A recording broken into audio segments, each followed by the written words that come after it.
نبی کریم صلی اللہ تعالی علیہ وسلم نے ارشاد فرمایا 3 لوگ ہیں جنہیں دیکھ کے رب مسکراتا ہے۔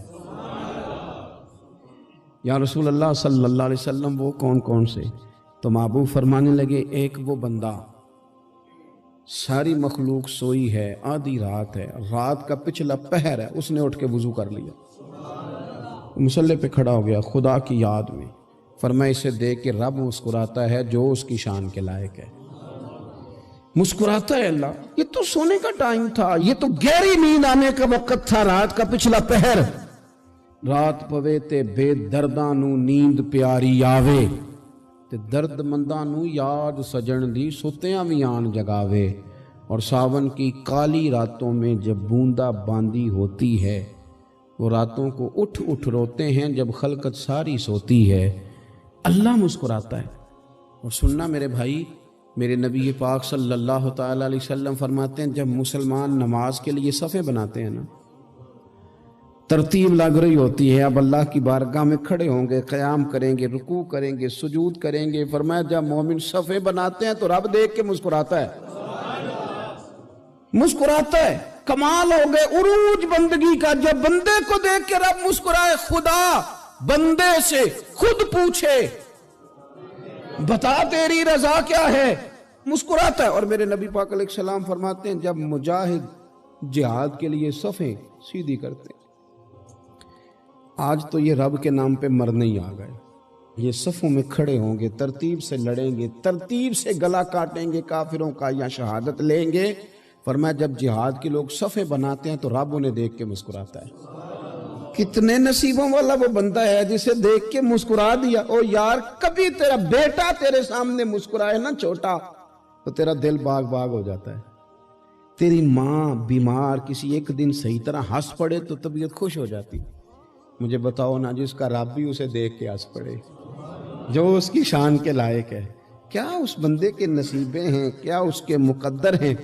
آپ اس مقام پر اپنے آپ کو لائیں۔ اب دیکھیں نا، یہ حدیث آپ نے سن لی، اب ہم نے نا اس طرح صفحے نہیں بنانے جس طرح ساری دنیا، اب ذرا صفحے بھی شوق سے بنائیں گے، اب ذرا تھوڑا سا شوق پیدا کریں گے۔ بھئی یہ تو میں وہ کام کرنے لگا ہوں جسے دیکھ کے رب مسکراتا ہے۔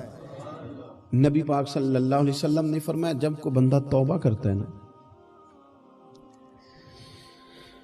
ہم توبہ کا رٹا لگاتے ہیں، یا اللہ میری توبہ، یا اللہ۔ اور توبہ کا تو مطلب یہ ہے کہ پچھلے گناہوں سے پکی توبہ، آج کے بعد یہ غلطی نہ کرنے کا پکا وعدہ۔ تو نے ساری شب برات رو کے گزاری ہے، بتا سویرے جھوٹ جوڑنے کا ارادہ ہے تیرا؟ آج کے بعد رشوت تو نہیں نہ لے گا، ملاوٹ تو نہیں نہ کرے گا، یہ توبہ ہے۔ اور اگر سارے کام اسی طرح کرنے تو پھر یہ توبہ کا رٹا ہے، جتنا مرضی لگاؤ۔ حضرت علی بن ربیعہ رضی اللہ تعالیٰ عنہ فرماتے ہیں میں مولا علی کے ساتھ تھا، مقام حرہ کی طرف جا رہے تھے، حضرت علی نے ہاتھ اٹھا کے دعا مانگی ہماری تعلیم کے لیے، ورنہ حضرت علی ہم صحابہ کو محفوظ عن الخطا تو مانتے ہیں نا۔ ہاتھ اٹھا کے کہا اے اللہ ہمارے گناہ بخش دے، تیرے علاوہ کوئی معاف کرنے والا نہیں۔ اور پھر حضرت علی آسمان کی طرف دیکھا اور دیکھ کے نا حضرت علی بن ربیعہ کو تو مسکرائے۔ حضرت علی بن ربیعہ کہنے لگے حضور مسکرائے کیوں ہو؟ فرمانے لگے ایک دن میں حضور کے ساتھ اسی طرح آیا تھا، اسی طرح حضور نے دعا فرمائی تھی ہماری تعلیم کے لیے، اور پھر حضور مجھے دیکھ کے مسکرائے تھے اور فرمایا جب کوئی بندہ رب کی بارگاہ میں اس طرح استغفار کرتا ہے تو رب مسکراتا ہے، اور مسکرا کے فرماتا دیکھ لو میرے بندوں کو پتا ہے کہ میرے علاوہ معاف کرنے والا کوئی نہیں، انہیں پتا ہے، تم اس کی بارگاہ میں رجوع تو لاؤ، آؤ تو صحیح دو آنسو لے کر۔ اقبال کہتے ہیں کہ موتی سمجھ کے شان کریمی نے چن لیا، قطرے دو گرے میرے اب کے انفعال کے، دو میں نے آنسو بہائے تھے تو اس کے کرم نے تو موتی سمجھ کے چن لیا۔ سنو نا حضور اس استغفار کو، اللہ کو یار رات کو توبہ کر کے سونا چاہیے ہمیں۔ کچھ غلطیاں ہم کرنا نہیں چاہتے پر ہم سے ہو جاتی ہیں، کچھ دل ہم توڑنا نہیں چاہتے پر وہ ٹوٹ جاتے ہیں، ہماری مجبوری ہوتی ہے ٹوٹ جاتے ہیں۔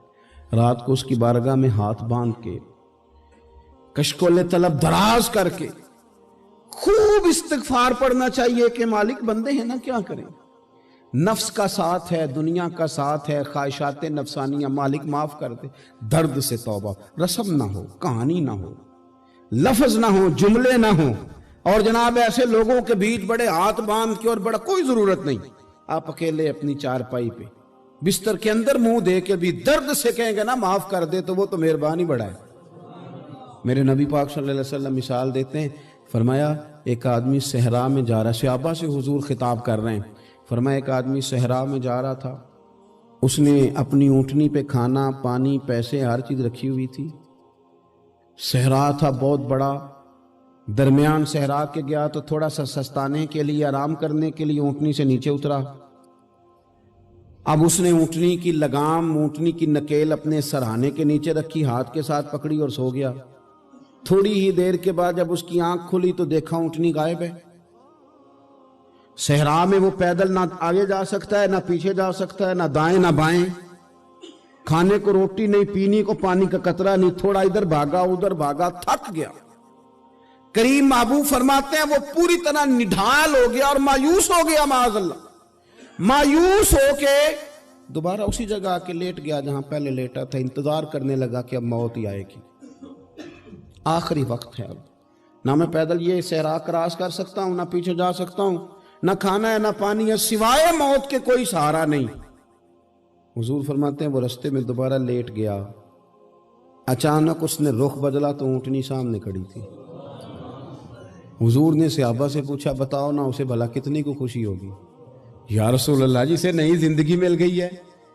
آپ دیکھیں نا سارے ڈاکٹروں نے کہہ دیا کہ اس کے تو گردے معدہ جگر ہر چیز ختم ہے، گھر لے جاؤ خدمت کرو، ہر طرف پریشانی ہے۔ وہ بندہ بھی سمجھ گیا ہے کہ آخری وقت آ گیا، کل جاؤں پرسوں جاؤں، تیاری ہو گئی، سب لوگ آ گئے، باہر والے بھی آ گئے، یہ ماحول ایک عجیب رنگ اختیار کر گیا۔ اچانک ایک ڈاکٹر نے آ کے کہا نہیں نہیں غلطی لگ گئی تھی۔ مجھے بتائیے انداز کیا ہوتا ہے؟ بغیر دوائی کے بندہ اٹھ کے کھڑا نہیں ہو جاتا، او میں تو بچ گیا ہوں۔ نبی پاک صلی اللہ علیہ وسلم فرمانے لگے اس کی اونٹنی مل گئی، بتاؤ بھلا اسے کتنی خوشی ہوگی؟ یا رسول اللہ وہ تو دوبارہ دنیا میں آ گیا۔ حضور فرمانے لگے اسے کچھ بھی خوشی نہیں ہوئی۔ جب کوئی رب کا گناہگار بندہ آ کے توبہ کرتا ہے، رب کو اس سے کئی گنا زیادہ خوشی ہوتی ہے۔ میرا بندہ آ گیا ہے، میرا بندہ آ گیا ہے، میرے گھر آ گیا۔ اس نے آنسو بہائے ہیں، اس نے کہا اللہ میں تیرا ہی ہوں، تیرا ہی رزق کھاتا ہوں، تیری ہی زمین پہ رہتا ہوں، تیرے نام سے میری سانسیں چلتی ہیں۔ وہ آ گیا۔ فرمایا اس اونٹنی والے سے زیادہ رب کو خوشی ہوتی ہے جب گناہگار آ کے توبہ کرتے۔ گناہگاروں کے آنسو اس کی بارگاہ میں بڑے مقبول ہیں، لیکن ہم رسم ادا کرتے ہیں، توبہ نہیں کرتے۔ ہم اپنے آپ کے ساتھ دھوکہ کرتے ہیں، جھوٹ بولتے ہیں۔ ہم بندہ کوئی ناراض ہو جائے تو ہمیں کو نہیں نیند آتی، اس کے گھر چلے جاتے ہیں۔ ہم اپنے سارے رشتوں کو تعلقات کو مینٹین کر کے رکھنے کے عادی ہیں۔ ہمیں پتہ ہے کہ وہاں میں نہیں جا سکا تو بیٹا بھیجتا ہوں، فلاں شادی پہ میں نہیں جا سکا تو بھتیجا بھیجتا ہوں، بھائی بھیجتا ہوں، ہر تعلق کا ہم نے خیال رکھا کوئی روٹھ نہ جائے۔ لیکن کمال ہے نا، یہ نہیں سوچا کہ اگر رب روٹھ گیا تو جب وہ روٹھ جائے نا تو سارے رشتے بھی بندے کے پاس موجود ہوں تو کوئی کرامت نہیں ہوتا، پھر کروڑوں روپیہ جیب میں ہوں تو ڈاکٹروں کی دوائیاں اثر نہیں کرتی۔ وہ روٹھ جائے تو پھر انسان اس طرح سے پھسلتا ہے کہ بڑے بڑے اس کے پاس دروازے ہوتے ہیں پر کسی جگہ اس کا ہاتھ نہیں لگتا۔ خدا را سنو، نبی پاک صلی اللہ علیہ وسلم کے پاس مہمان آ گیا، بخاری مسلم ہے، حضور نے ازواج مطہرات کے گھروں میں پیغام بھیجا کچھ چیز ہے ضیافت کے لیے؟ یا رسول اللہ کچھ بھی نہیں، یہ دو جہاں کے شاہ ہیں اور پاس کچھ رکھتے نہیں، دو جہاں کی نعمتیں ہیں ان کے خالی ہاتھ میں۔ یا رسول اللہ کوئی چیز بھی نہیں۔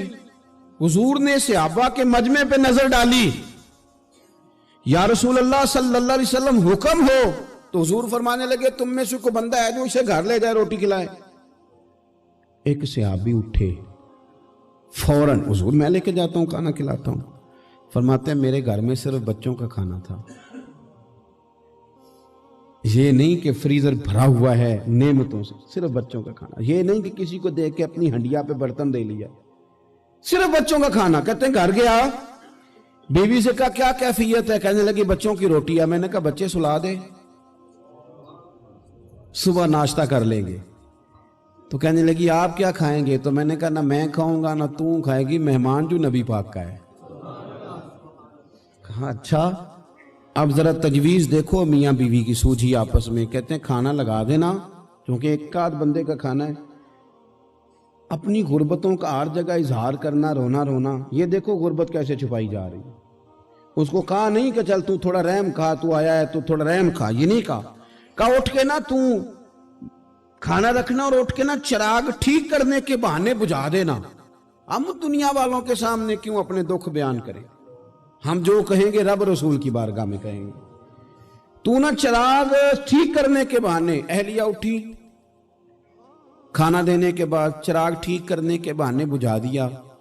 خامد بھی ہاتھ چلاتے رہے, بیوی کبھی برتن رکھتی کبھی اٹھاتی, پتہ چلے کہ کھانا کھا رہے ہیں, کھانا کھایا جا رہا ہے. کہتے ہیں مہمان پیٹ بھر کے کھانا کھا گیا. یہ کام ہوا رات کے اندھیرے میں, اس وقت ہوا جب چراغ بھی بند تھا, اس وقت ہوا جب کوئی دیکھنے والا نہیں تھا, کسی پڑوسی کو بھی خبر نہیں تھی.